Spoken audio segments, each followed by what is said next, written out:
Dear friends, this month's theme is so relevant to the current wider events, to these times of upheaval and turmoil. However, these times we are living today can also be viewed as a great opportunity for self-inquiry, self-knowledge, and change.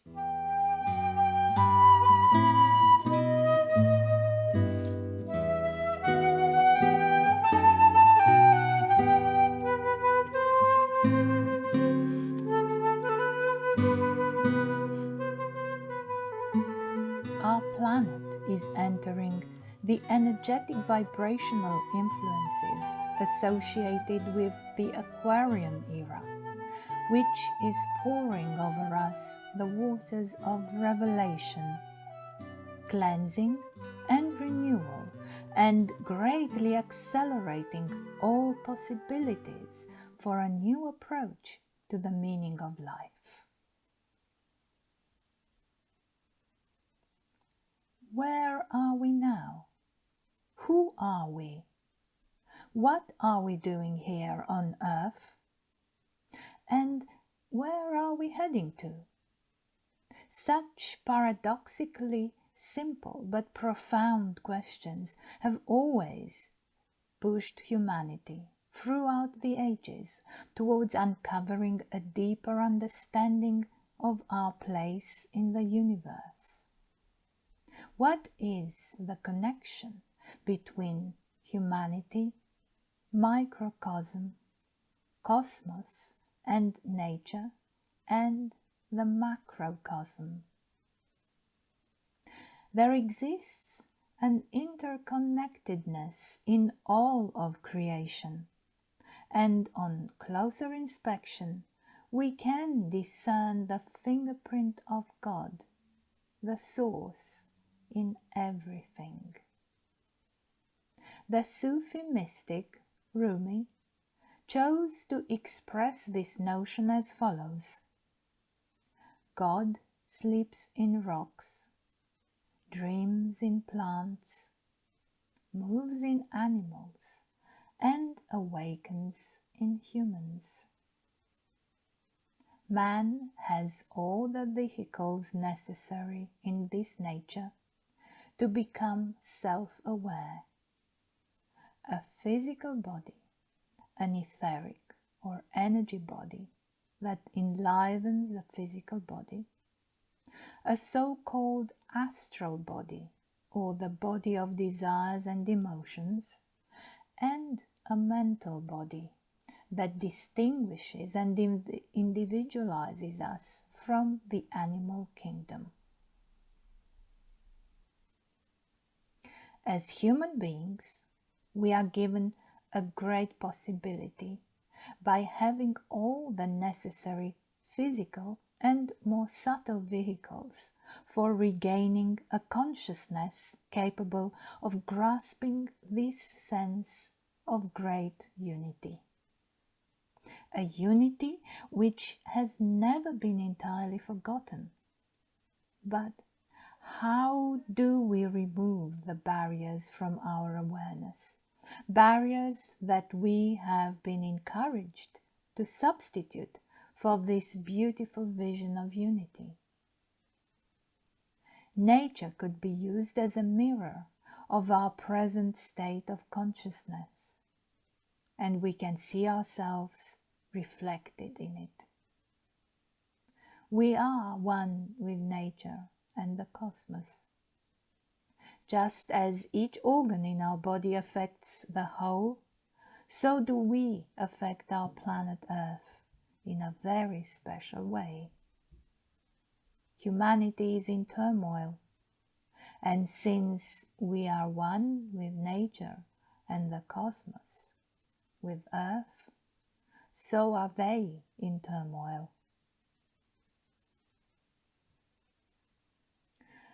We may conclude that the key to a harmonious macrocosm, to a harmony of the great organism which is the universe, this key is the harmony and health of its individual cells, the harmony of the microcosms.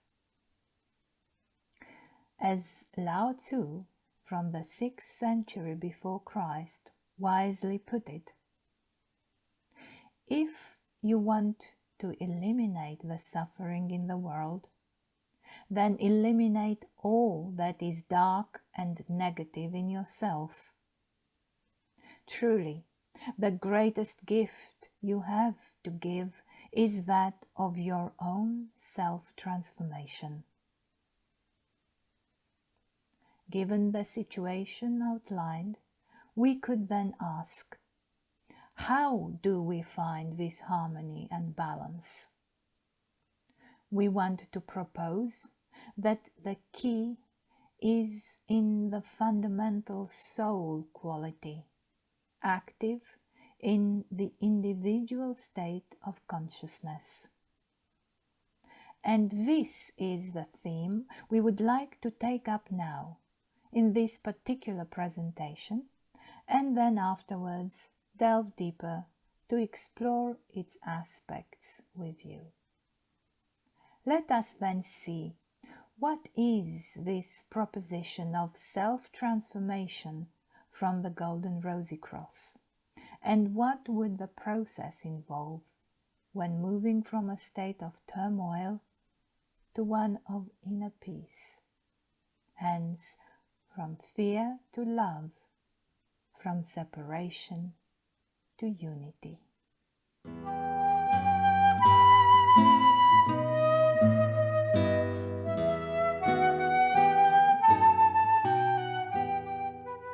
For over a century, many possibilities have been opening up for learning the actual truth about the natural conditions of humankind, including the newer possibilities for insights into how to effect individual change in one's life.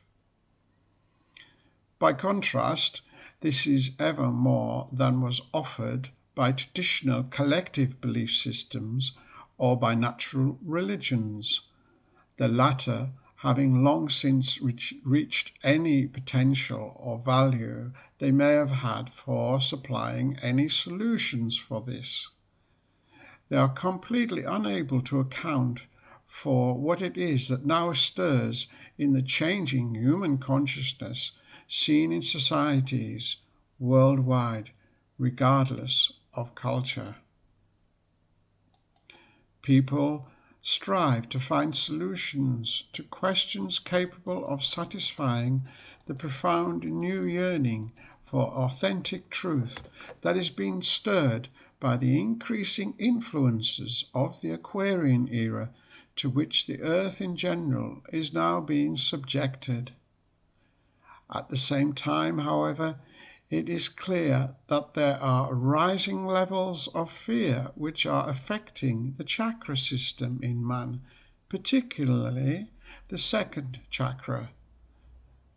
This is at the level of instinctual urges that are primal and connected to survival. So negative reactions are manifesting as addictions, sexual manipulations, as well as the perceived threats of food, water, money, or shelter, scarcity, etc.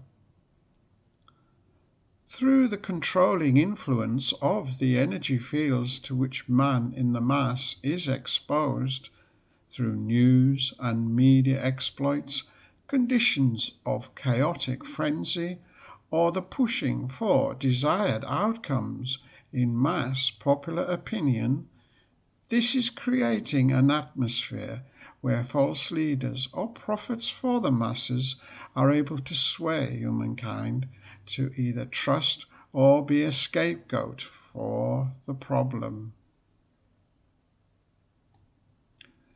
So being incarnated into a deception reality of divide and conquer, separation and polarity consciousness, we can naturally assume that the false beliefs regarding spiritual values and purpose are those of benevolence and love for humanity. Yet in fact, the impostor or false leader's purpose has the overall hidden motivation to keep humanity enslaved. The greater transparency is resulting in the unmasking of spirit impostors and their tendency, and it is now rippling throughout all aspects of our societal leadership. For humanity's current experience is one of a severe identity crisis, being unaware as it is of its purpose on earth, and also unaware that it is being interfered with when attempting to sense its inner connection to the original divine source of existence.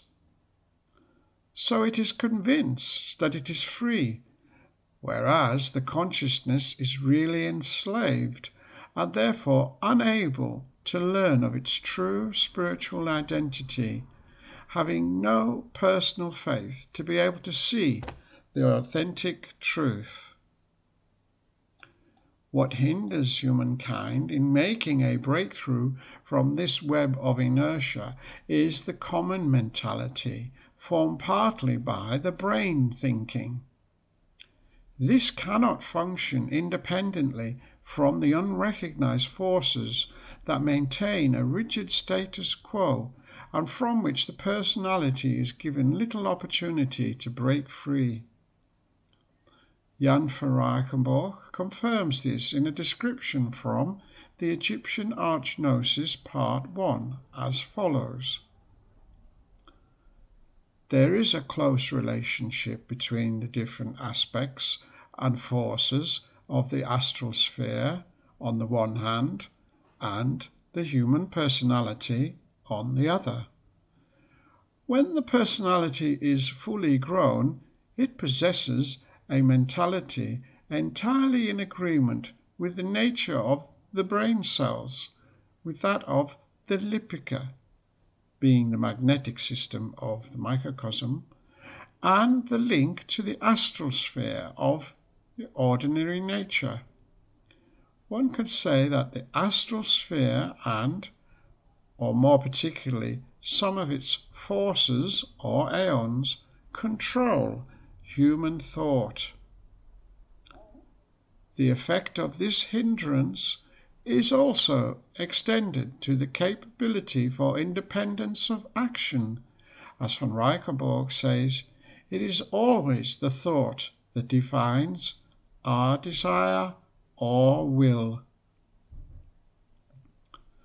The normal circumstances where thinking comes before willing or desiring for the human personality are caused by thought affecting the brain cells, and then the activity of the brain cells influencing in turn the organ in which the will is situated. This is the predetermined way in which the will or the desire act, or conversely not to act, is awakened. Therefore, the mentality of the personality is directed by astral influences and is kept in a certain state. This renders our thoughts completely in harmony with our natural inclinations, although these have never allowed us to make any progress in truly understanding ourselves or in relation to the wider world.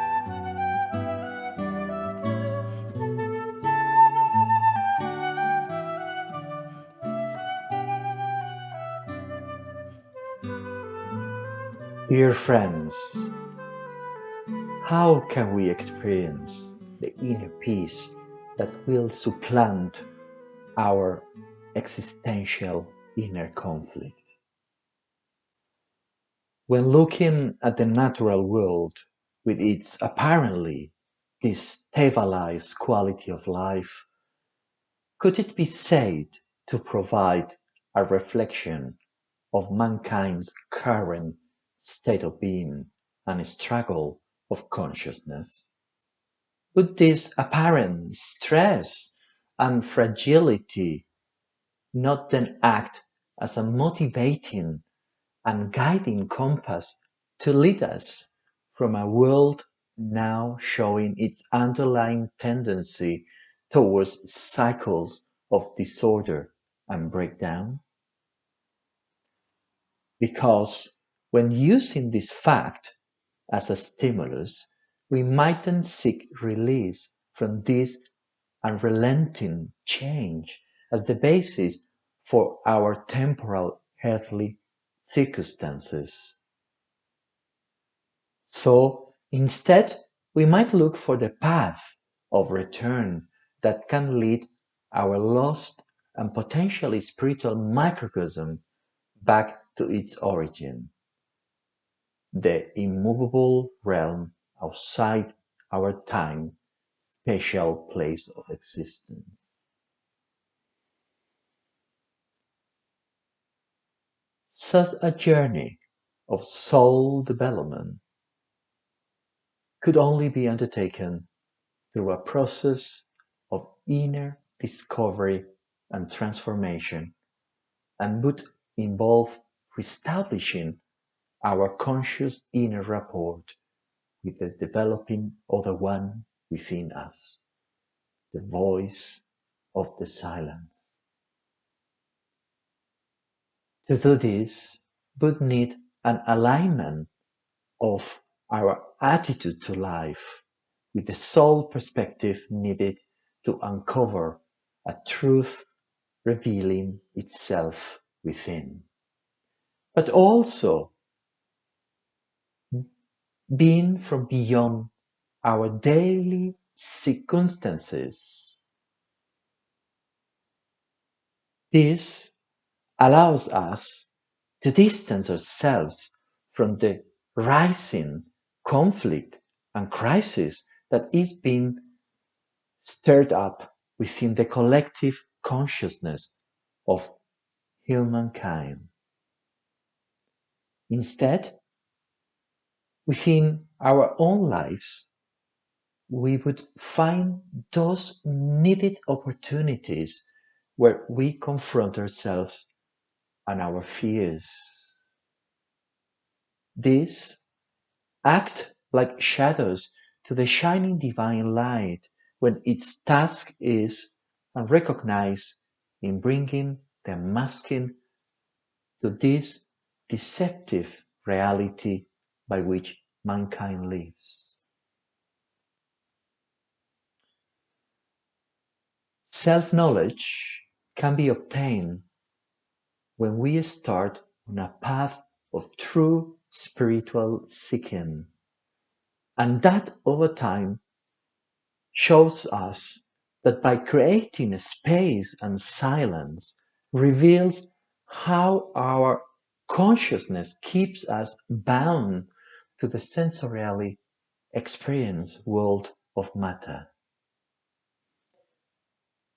Therefore, dear friends, and this is an essential point to remember, it's so important to observe with great attention our thoughts, feelings, and the power of our will, because every group conscious idea forms a projection, a reflection in the astral sphere, which the Golden Rosy Cross teachings call the reflection sphere. By acknowledging that our consciousness is trapped within the restrictions of our limited sense perception, we begin to realize how that entrapment is under the control of the reflection sphere and the karmic bonds. Loosening this bond over us gives the opportunity to obtain deep self-knowledge. Opening our consciousness instead to the beneficial impulses emanating from the spirit spark at the center of the microcosm ultimately leads the way for it to live the endlessly recurring cycles of reincarnation on the wheel of life and death. It will become more important to understand and remember that it is always the thought that defines our desire or will. The only thing we can change is our own reaction. Therefore, dear friends, we need to watch our thoughts. This is the first step towards real liberation. To obtain inner peace and overcoming inner conflict through mental clarity and purity of emotion. By doing so, we will be loosening the dominance of our ego or I being. For this fundamental reversal, everything starts within us through switching our primary focus from concerns over the perishable and mortal to the immortal and eternal. By resisting engagement in the personal conflicts that are so prevalent on the level of ordinary life, we begin to understand better our role as seekers after a greater truth. We can then become an active element for change for the good within, which becomes the change we yearn to see around us, in our world in general. By effecting change in such a way, you initiate the unfolding process of inner transfiguration. If you want to change the world, you need to change yourself first. So, we discover that inner silence is not empty, but rather that it is where all the important questions are, and where you will provide yourself with all the necessary resolve to continually progress with this process of soul development. Therefore, it is about us learning to inwardly listen by gaining the understanding that it's not all about ourselves or any desires for achievement, but the other source, the healer, the divine within us, which wishes to be finally heard by us through a unified head and heart consciousness, a new source of unified consciousness. Finally, dear friends, when we allow ourselves to confront our fears, our shadows, we realize that they are self-made. Yet, continuing to obtain a closer adherence to spiritual knowledge through the possession of the activated light principle makes the inner change consistent. We are freeing ourselves from making judgments or being judged, and so are continually diminishing the bindings between your personality system and the corrupted astral sphere. You are therefore placed before a completely new beginning. Dear friends, are you longing for this new way of life?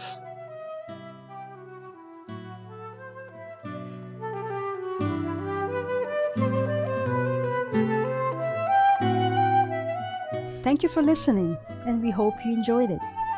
If you wish to support us in reaching more people, like our posts, rate us with 5 stars on iTunes, leave a positive comment where you can, or share our content on your social media.